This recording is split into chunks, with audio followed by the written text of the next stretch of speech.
लक्षात घ्या, त्याला मांडणी करत असताना निम्मा याला लिहितात असं 1/2 एकीची हाफ त्याला निम्मा म्हणतात. निम्मा स्तंभ तळ्यातील चिखलात रुतलेला आहे म्हणजे हाफ रुतलेला आहे. त्यात त्याच्यावर 1/3 भाग पाण्यात बुडालेला आहे. पाण्यामधला भाग 1/3 आहे.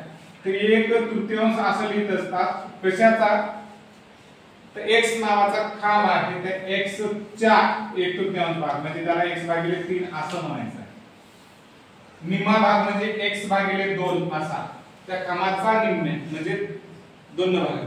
1/3 म्हणजे x ला 3 ने भागले. आणि उरलेलं 7 एकक ही काय अपूर्णांकात नाही, पूर्णांक आहे. 7 हा पूर्णांक आहे. निम्मे आहे कशाचं नाहीये, पूर्णांक आहे. त्यामुळे काही टेन्शन नाही. आता बघा, त्यांनी पहिलं सांगितला चिखलातला भाग, ठीक आहे, चिखल. दुसरा कशातला सांगितला मला? पाण्यातला सांगितला, पाणी करूया. तिसरा भाग पाण्यात नसलेला, पाण्याबाहेरील म्हणजे हवेतला म्हणजे हवा, याच्यातला भाग. आणि सगळा भाग किती आहे? x आहे. कळलं? चिखलातला भाग किती आहे? x/2. पाण्यातला भाग किती आहे? x/3. आणि हवेतला 7. बरोबर. x म्हणजे काय?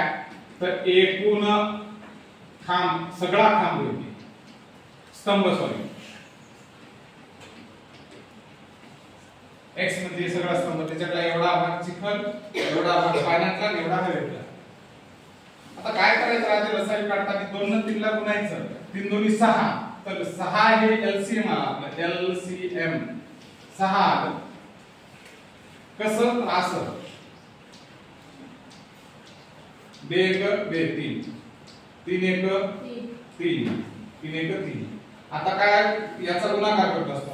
2 3 6. हे काय झालं आपले? 6 असे आहे एलसीएम. कळलं? आता होतं काय माहिती का, आपल्याला जे एलसीएम आला ते एलसीएम ने सगळ्याला गुणायचं आहे. याला पण गुणायचं 6 ने, याला पण 6 ने गुणायचं, याला पण 6 ने गुणायचं आणि याला पण 6 ने गुणायचं. कळलं? आता बघा कटाकटी कशी होते. 2 1 2 2 3 आणि 3 ने x ला गुणलं म्हणजे 3x झालं. कळलं? 3 1 3 3 2 6 2 ने x ला गुणलं 2x झालं. 7 ने 6 ला गुणलं सांगितलं तर 42.